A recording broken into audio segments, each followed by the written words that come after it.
damage. It's a lot of team fight. It's a team fighting lineup. Farsa. What the? Right into it. Aurora, for those of you tuning in, is going to be on blue side, facing up against ONIC on the red. Yep. I like that how they went through this draft. Whoa, Sans. Okay, concussive blast and that little jump through from Pagu. Enough damage to send him back. He doesn't burn the Purify at least. At the very least. Here, but at least Pagu now gets to walk into enemy territory for free, and not to mention they're playing on their strong side. Lunar already generating a lead of his own, and Pagu takes like no damage. Whoa! Dead. Holy moly. I think, you know, that is not what I was expecting that early on. First blood. And all of that, why? Because, unfortunately for Sans, he just took too much damage. And now they're going to start pressing their lead to the opposite side. This is the early game that Aurora is most well known for. And now that TNZ is on this Paquito, and he's already level 3, he does some real damage. Oh man, they're not letting up too. Again, playing around this pressure that Aurora Gaming has already secured themselves in the first couple minutes of the game. Trying to slow down Kyrie here a bit, but I think ONIC can go ahead and kind of readjust from this. Maybe even potentially. I mean, there's still 30 seconds for that turtle to come up. They can just kind of let that go if they have to, but knowing ONIC, they probably won't just give it up for free, even despite the pressure they're feeling this early on. Yeah, absolutely not. They need to contest for this. I mean, this really depends on whether Sans actually hits level 4, right? Because he's the secondary win condition in this early game next to Kyrie. And even as we see this game progress, because of that early recall and the control we're seeing from Aurora, now Kyrie is like, man, this early game might not be in my hands. Yeah, now it's Kyrie asking for the green camp control, man. You know, trying to protect these. Right now is Aurora. Come on. Doesn't let up. They do get the retribution out, though. So I guess that is going to be the decision by ONIC, especially since Kyrie's on level 4. Let's just give up this first turtle, give it to Aurora. They've won it by just how much pressure they put on. Oh, a big slam through into the wall. Loopy gone after Daytona's welcome. Keyboy could be next here. He's just going to be zoned out. Nope, the 1-2 punch comes through and Lunar picks up a kill. The autopilot here. Let's not forget that Aurora just seems to be more well-connected overall, and it seems like ONIC, they needed to regroup, but unfortunately Lookby just took the wrong path and did not want to commit his ult. I think moments like that gets really, really difficult for ONIC. Now, Sigaboom, he's more than happy. He unfortunately is in the losing matchup, but he doesn't mind as long as he's not losing out on gold or EXP. Kelra can try and lock this lane for as long as he wants, but if we do see that Sigaboom's rotating consistently, he should be able to get mid waves as well. Yeah, and as you just saw, that's such a good kind of like a counter that Pagu has against that feathered airstrike, obviously with the Minotaur, you know, and if it's once he has the Flask of the Oasis and it kind of helps buff up that sustainability that comes with that motivational Aurora, you can then just kind of follow up with the mini jump, but then the ultimate, right, that he has that it just can set things up and stop ONIC's main game plan, which is playing around this Farsa's damage kit into a Rathodride, into setting things up for the Nolan on Kyrie to follow through. We've seen the burst damage before, but even on the other side, the counter to that is TNZ. This Paquito jungle, which most of us have seen in the gold lane. Hold on, Lunar, okay, he's gonna try to get away. Feathered airstrike dropped down, but he's tanky enough to survive it just with the Daytona's welcome. Didn't seem like the most optimal choice overall. I get it if Lunar didn't have the stacks, but once he builds up on those stacks, he's actually comparable to like 1.5 of Lapu, right? Yeah. I think that should be the ratios that should be in their head. I think they were assuming that Kyrie was going to do a little bit more damage, but he's already 2 levels down, right? He's basically the same level as Lookby, and even Lookby knows for a fact that he can't chunk Lunar for more than half of his HP, and even then, we're asking for a lot. Overall, this has been a really great start for Aurora as they've controlled the entire bottom side, and it's unlucky that it spawns back down to the bottom side once more. Yeah, right now, Aurora Gaming is basically just kind of coasting on through this early portion of the game. Second turtle's going to be up here, though, so we'll see if this time ONIC wants to possibly fight both mid laners, picking up the glowing wands here.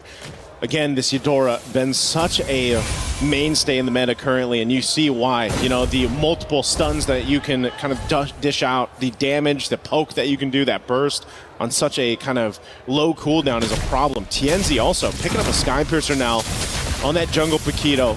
Turtle's up. I don't think they can do this here. They're thinking about it, but he's leveled down onto TNZ, and I'm pretty sure that TNZ can just hold on to that champion stance. Okay. Flicker forward. They're going to force this fight. Kelra on Sigiboom, though. Sigiboom trying to get away. Meanwhile, Lunar's the one to fall. The team fight's going all wrong for Aurora. Sands. There's the what the farsa. 2 kills now, double. And that's going to be a turtle for ONIC. A really nice play. A great interception coming in from ONIC here, making sure that at least they're dropping down their abilities on the right targets. Like, Lunar set it up pretty nicely. However, unless TNZ finds that trade onto Kyrie or even Sans, then it's just not worth the time. Oh, denial! Oh, goodbye.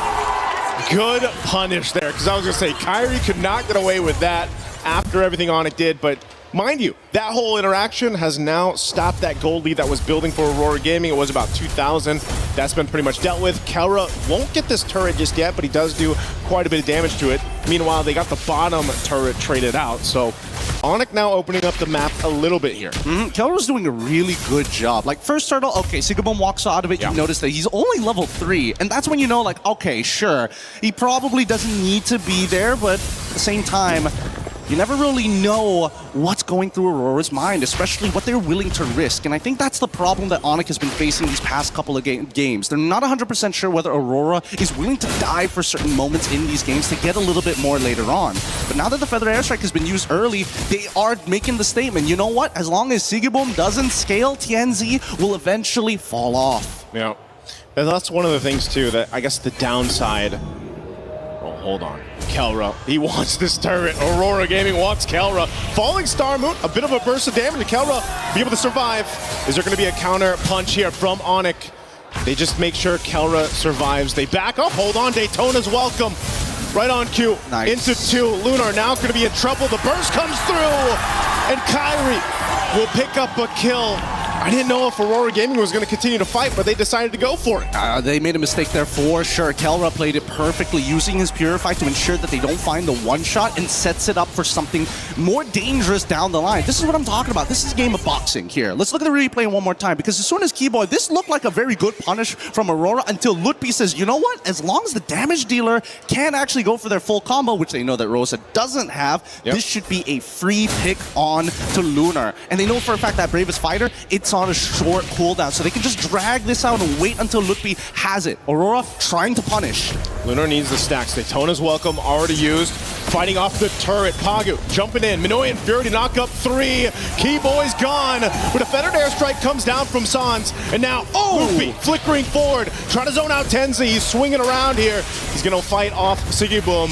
This is a fight all gone wrong right now for ONIC. The 1-2 from TNZ. And there's again, fighting for the turtle. Kyrie trying to find space, but Rosa comes in with the stun. Turtle secured by Aurora, and Kyrie goes down as well. Kelra could be next. Everybody's here to clean them up, and Kelra falls. It all falls apart for ONIC. Oh no. Worst case scenario for ONIC. Aurora able to find the lead back again, and worst yet, they're able to take out a majority of the members of ONIC, pulling themselves to the lead that they had before. Now, just an extra 400 gold on top of it, and TNZ is probably at his strongest at this point. Walking to take away these green camps. Don't worry, Pagu, nobody's mad at you this time, but let's look at the items, because we're at a dangerous state. They're looking to make sure that TNZ is strong enough to one-shot Sans at every point of the game, but TNZ, keep in mind, that's solely based on this Sky Piercer. Man, TNZ has done an amazing job just kind of farming up here. You know, yes, he's got 4 kills, but even with that Sky Piercer, and you see the gold lead that he's had, and a lot of that is supplemented because of the way that Aurora Gaming has played the map, you know, from the start to up to now at that 9-minute mark, which will set themselves up for a good Lord take. But ONIC has showed us that they're willing to fight. A lot of these team fights are kind of weird the way they play out, right? Because it's either going to be started up by Lunar. Oh, there's some good burst coming through. Divine Glaive was picked up recently by Rosa, but either Lunar will start it up, or ONIC can kind of go ahead and choose to start things up. The downside of the Belric having the Revitalize is obviously you can't surprise anyone with that flicker combination we're used to seeing. So it's got to come from someone else, and mostly it's been from Lutpi flickering forward, trying to set up, or trying to just keep things split up in these team fights. And that's why they're so finicky with the way they play it out. And that's why I say this is like a boxing match, right? As much as you want to throw your lead hand out with a big haymaker, you also have to keep in mind that Aurora could be throwing their own haymaker. Wait a second, Keyboy! Keyboy, what's he doing? He's going to get eaten up here. Rosa's gone, though. Kelra now splitting up the fight. There's a stun right on the mark. Minoue and Fury knock him in the air. Sands in trouble though, can't get away from Siggy Boom. And now in the Valkyrie form, he's gonna be splitting up Kyrie and Loopy from the fight while Keyboy's got nowhere to go. A proc on the Sky Piercer, looking to clean up more under the tier 2 tower. A double for TNZ, more stacks for this Paquito. And now they take down the tier 2 turret, Kelra.